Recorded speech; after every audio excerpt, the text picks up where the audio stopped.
वो काफ़ी तेज़ी से उस दरवाजे को खटखटा रही थी और मैं चुपचाप उस दरवाजे के अंदर बैठा हुआ था। मैं नहीं चाहता था कि वो दरवाज़ा टूट जाए और वो दरवाजे में अंदर आ जाए, इसलिए मैंने मेरे पास पड़ी हुई बंदूक को उठाया और 2 राउंड उस दरवाजे की तरफ फायर कर दिए और गोली के चलते ही जंगल में एकदम से सन्नाटा छा गया। दोस्तों, आज की ये घटना एक फॉरेस्ट ऑफिसर की आप बीती है, जिनका नाम मैं इस वीडियो में चेंज कर रहा हूँ और इनका नाम है विजय योगी। तो चलिए बढ़ते हैं कहानी में आगे की ओर। आप देख रहे हैं बैक हॉरर केपी चौधरी के साथ। हेलो, कौन? हेलो साहब जी, जंगल में क्लास मिली है, मैं गाड़ी भिजवा रहा हूँ, आप जल्दी आ जाइए यहाँ पे। दरअसल अभी ही मेरा तबादला इस जंगल में हुआ था और इस जंगल में ये मेरा महज 5वां दिन था जब मुझे मौत की खबर मिली। दरअसल लाश की खबर मिलने के बाद मुझे कुछ इतना अफसोस नहीं हुआ, क्योंकि ये मेरे लिए एक साधारण सी बात थी।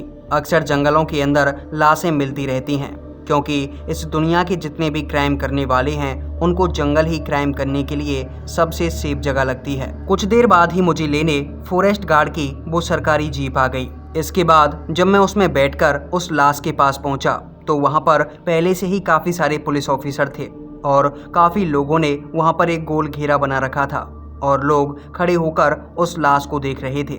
लेकिन एक अजीब सी बात ये थी कि उस लाश के शरीर पर एक भी चोट का निशान नहीं था और ये देखकर सब हैरान थे, क्योंकि अगर किसी बॉडी के शरीर पर चोट का कोई निशान ही ना हो तो कैसे पता लगाया जा सकता है कि आखिर इसकी मौत कैसे हुई है। इसके बाद फिर उसे हमने पोस्टमार्टम के लिए भेज दिया, लेकिन इसके बाद जो पोस्टमार्टम की रिपोर्ट आई उसे देखकर सभी चौंक गए, क्योंकि ये खबर सभी को हैरान कर देने वाली थी।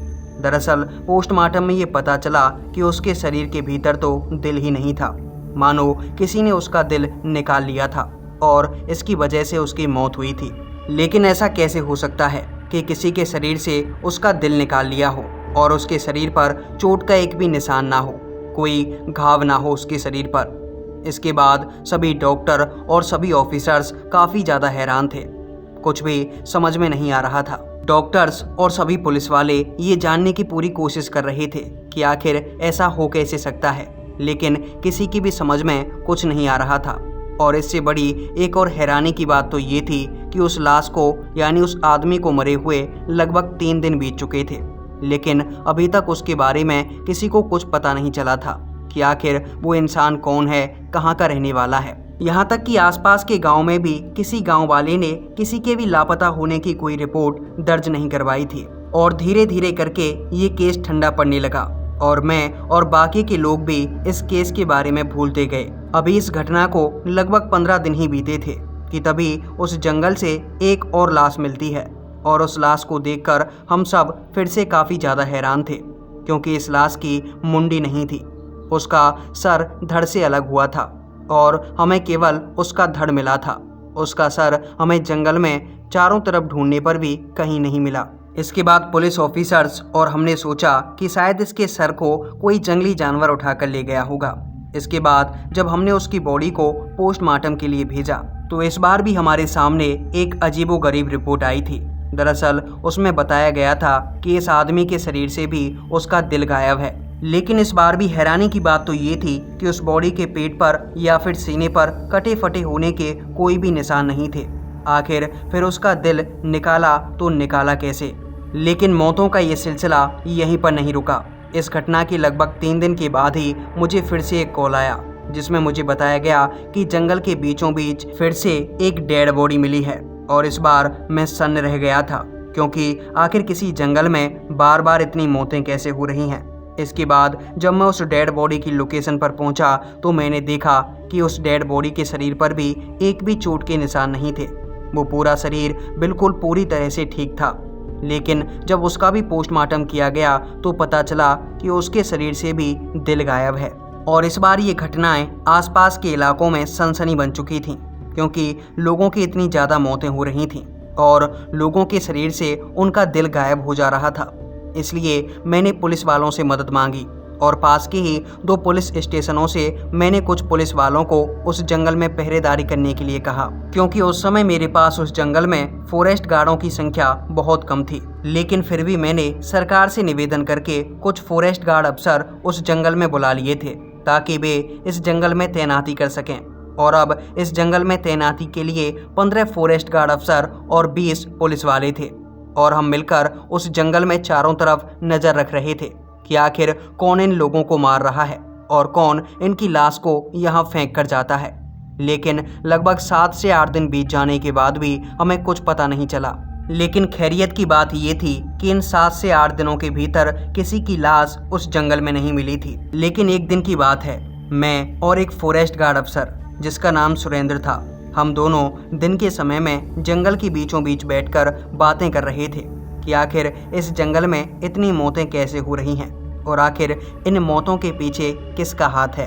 और तब बातों ही बातों में सुरेंद्र ने मुझे बताया, साहब जी, आपने एक बात पर गौर किया है, जब भी जंगल में किसी की डेड बॉडी मिलती है तो वहाँ पर जो लोग खड़े होते हैं उनमें एक लड़की भी खड़ी होती है और मैंने 3 बार ऐसा देखा है, वो लड़की 3 बार डेड बॉडीज के पास खड़ी होती है। अभी मैं और सुरेंद्र आपस में बातें कर ही रहे थे कि तभी एक और पुलिस ऑफिसर का मुझे कॉल आता है और वो पुलिस ऑफिसर कॉल पर मुझे बताता है कि जंगल के बीचों बीच एक और लाश मिली है। इसके बाद तुरंत ही मैं और सुरेंद्र उस लोकेशन पर पहुंचते हैं और जब हम वहां पर खड़े होकर उस लाश की इन्वेस्टिगेशन कर रहे थे तो मेरे पास सुरेंद्र आता है और सुरेंद्र मुझे एक और देखने के लिए कहता है। और जब मैं उसकी बताई हुई दिशा में देखता हूँ तो पता चलता है कि एक लड़की उस लाश के पास खड़ी हुई है और वो उस लाश को देखे जा रही है। इसके बाद सुरेंद्र मुझसे धीमी आवाज में कहता है, साहब, ये वही लड़की है जिसके बारे में आपको अभी बताया था।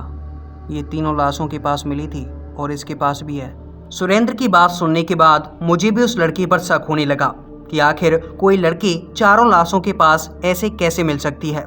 इसलिए मैं और सुरेंद्र हम दोनों उस लड़की के पास गए और मैंने उस लड़की से कहा, कौन हो तुम और यहाँ पे क्या कर रही हो? चेहरा दिखाओ अपना, जल्दी से चेहरा दिखाओ।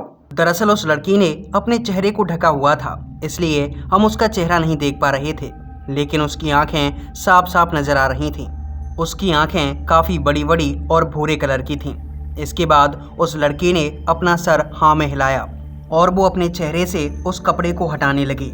लेकिन जैसे ही उसने अपने चेहरे से वो कपड़ा हटाया तो सुरेंद्र बोला, अरे मोनी, तुम यहाँ क्या कर रही हो? अरे साहब, ये मोनी है, मैं जानता हूँ इसको, यहीं पास के गाँव में रहती है। और इसके बाद उस लड़की ने अपने चेहरे को झट से उस कपड़े से ढक लिया। इसके बाद वो लड़की वहाँ से चली गई और हम उस लाश को लेकर फिर से हॉस्पिटल चले गए। जब उस लाश का भी पोस्टमार्टम करवाया गया तो पता चला कि उसकी बॉडी में भी दिल नहीं है, किसी ने उसका भी दिल निकाल लिया था। लेकिन इस बार हमें इस खबर को सुनकर कुछ ज़्यादा हैरानी नहीं हुई, क्योंकि अब ये भी हमारे लिए एक रोज़मर्रा की चीज़ बन चुकी थी। दरअसल जिसकी भी मौत होती उसका दिल निकाल लिया जाता था और पता नहीं चलता कि आखिर उसका दिल कैसे निकाला है और किसने निकाला है, क्योंकि इसकी बॉडी पर कोई भी निशान नहीं होता था। इसके बाद हम पोस्टमार्टम की रिपोर्ट लेकर वापस से अपने क्वार्टर में आ गए। सुरेंद्र अपने क्वार्टर में जाकर सो गया और मैं अपने क्वार्टर में जाकर। लेकिन इसके बाद जब अगली सुबह मेरी आंखें खुलीं तो मैंने देखा कि मेरा फ़ोन काफ़ी तेज़ी से बजा जा रहा था।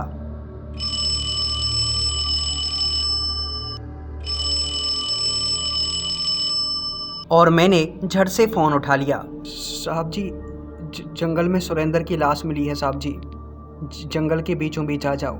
ये खबर सुनकर मेरे हाथ पैर सन्न रह गए थे, क्योंकि अभी रात को ही तो सुरेंद्र ने मुझसे बात की थी और हम दोनों साथ ही तो उस हॉस्पिटल से आए थे। और इसके बाद मैं भागता हुआ गया और अपनी गाड़ी में बैठा। गाड़ी में बैठने के बाद मैं जल्दी से उस जगह पर पहुंच गया जहां पर सुरेंद्र की लाश पड़ी थी। इसके बाद जब मैं वहां पहुंचा तो मैंने देखा कि सुरेंद्र की आंखें निकली हुई थीं। दरअसल उसकी आंखों की जगह पर गहरे गड्ढे बने हुए थे, कोई भी उसकी आंखों की तरफ देख नहीं पा रहा था। इसके बाद हमने सुरेंद्र की लाश को भी हॉस्पिटल में पोस्टमार्टम के लिए भेजा। वहां पता चला कि सुरेंद्र के शरीर से भी उसका दिल गायब है, लेकिन सुरेंद्र की बॉडी पर भी कोई भी निशान नहीं था। इसके बाद मैं और हमारा पूरा स्टाफ हम सब हैरान थे, क्योंकि सुरेंद्र की मौत हो गई थी। हमारा एक अफसर हमने खो दिया था, लेकिन सुरेंद्र के मरने के बाद उस जंगल का माहौल पूरी तरह से बदल गया था। दरअसल रात के समय हमें सुरेंद्र की आवाज़ें आती और सुरेंद्र के साथ साथ कई लोगों की चीखने चिल्लाने की आवाज़ें हम साफ साफ सुनते थे। इसके बाद हम सभी ऑफिसर्स एक ही क्वार्टर में सोकर रात गुजारने लगे थे। हम सब ज़्यादा से ज़्यादा साथ रहा करते थे, क्योंकि अब तक हम ये जान चुके थे कि जो भी लोगों को मार रहा है वो ना तो कोई जानवर है और ना ही कोई इंसान, बल्कि कोई शैतानी आत्मा है। एक दिन की बात है, उस जंगल के अंदर एक 18 साल के लड़के की डेड बॉडी मिली थी और जब हम वहां पर पहुंचे तो हमने देखा कि उसके शरीर पर भी कोई निशान नहीं था। लेकिन वो लड़का पास के ही एक गांव का था और उसकी मौत की खबर सुनते ही उसके माता पिता भी वहां आ गए थे। उसके पिता काफ़ी बुजुर्ग थे और वो उस लड़के के पास बैठकर रोए जा रहे थे और रोते रोते उस लड़के को कुछ कह रहे थे। उनका कहना था कि उन्होंने इस जंगल में आने के लिए उस लड़के को मना किया था। फिर रोते रोते वे काफ़ी जोर से चीखने चिल्लाने लगे कि वो चुड़ैल उनके इकलौते लड़के को खा गई। आखिर उन्होंने उस चुड़ैल का क्या बिगाड़ा था। और जब मैंने उन बूढ़े आदमी के मुंह से चुड़ैल की बात को सुना तो मैं उनके पास गया और उनसे पूछने लगा, कौन सी चुड़ैल बाबा, किस चुड़ैल की बातें कर रहे हैं आप? और इसके बाद वो बाबा रोते हुए हमें बताने लगे, साहब इस जंगल में जितनी भी मौतें हो रही हैं सब वो चुड़ैल कर रही है। वो चुड़ैल काफ़ी समय से इस जंगल के अंदर रहती आई है और जब भी कोई उसको देख लेता है तो वो चुड़ैल उसको मार डालती है, उसके शरीर से उसका दिल निकाल लेती है। साहब वो हर रात इस जंगल में घूमती है और अगर किसी ने उसको देख लिया, उसके ऊपर किसी की नज़र चली गई तो वो उसे ख़त्म कर देती है। वो किसी को जिंदा नहीं छोड़ती साहब, किसी को जिंदा नहीं छोड़ती। इसके बाद मैंने उन बूढ़े बाबा से कहा था, इसका तुम्हारे पास क्या सबूत है कि इन लोगों की मौत कोई चुड़ैल कर रही है? तब उस बूढ़े बाबा ने जो मुझसे बात कही थी वो काफ़ी डरा देने वाली थी। बूढ़े बाबा ने कहा था, इसका कोई सबूत नहीं होता साहब, जब वो चुड़ैल किसी के सामने आती है तभी उसको सबूत मिलता है चुड़ैल के होने का। लेकिन अफसोस कि तब वो किसी को बताने लायक नहीं रहता। अगर एक बार किसी ने उस चुड़ैल की आंखों में देख लिया तो फिर उसे कोई नहीं बचा सकता साहब, कोई नहीं बचा सकता। तब उस बूढ़े आदमी की बातें सुनने के बाद हमने उसके बेटे की बॉडी को पोस्टमार्टम के लिए भेजना चाहा, लेकिन उस बूढ़े आदमी ने उसके बेटे को पोस्टमार्टम भेजने के लिए मना कर दिया। उसने कहा कि मुझे इसके शरीर को अपने गांव लेकर जाना है, मैं इसका पोस्टमार्टम नहीं करवाना चाहता। और इसके बाद हम भी उसकी बात से सहमत हो गए, क्योंकि हम सबको ये तो पहले से ही पता था कि पोस्टमार्टम रिपोर्ट में क्या आने वाला है। इसके बाद लगभग 3-4 दिनों तक जंगल के अंदर सब कुछ ठीक ठाक चलता रहा।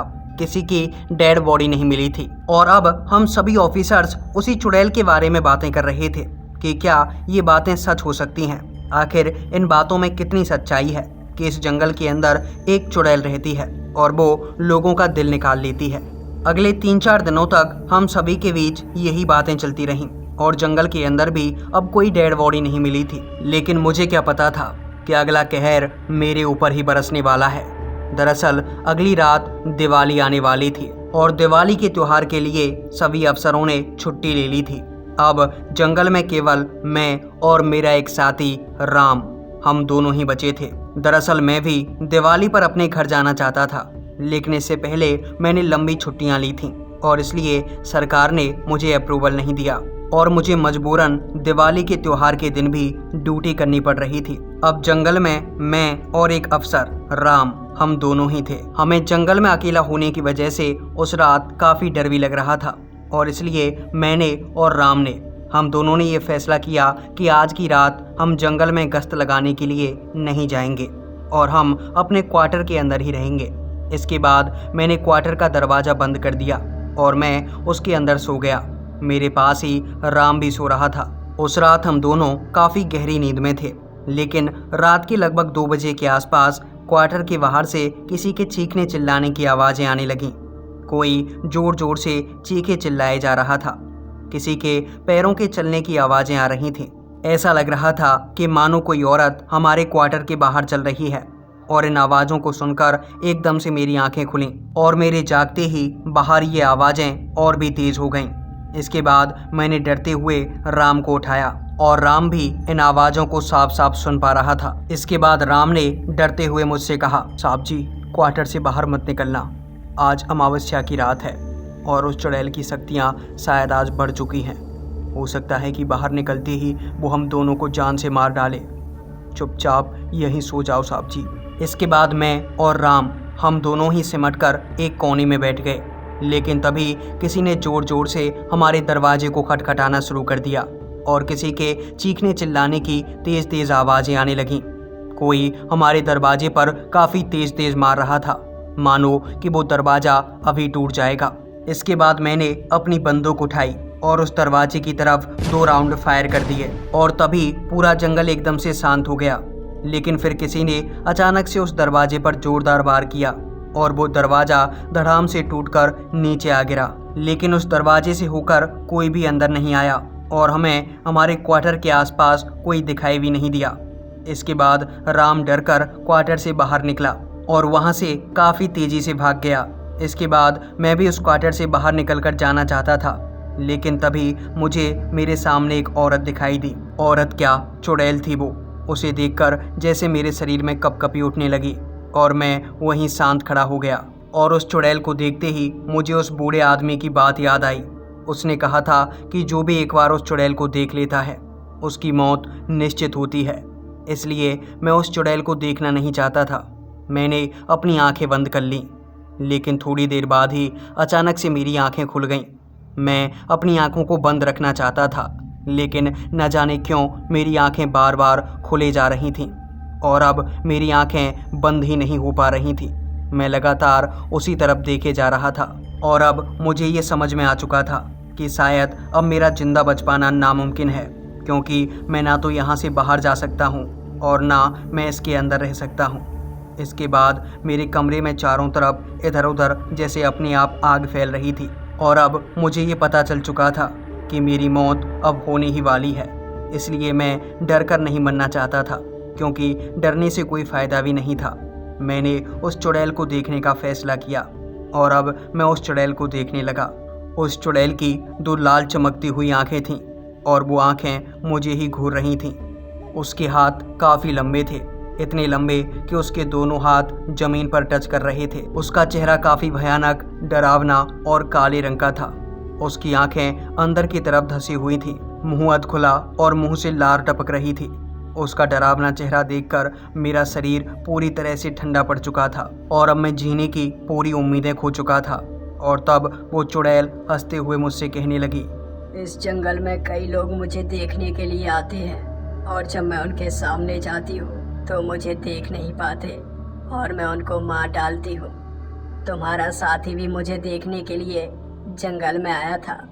उसने मेरा चेहरा देख लिया था और मुझे उसे मारना पड़ा। अब तुमने मुझे देख लिया है, मुझे तुम्हें भी मारना पड़ेगा।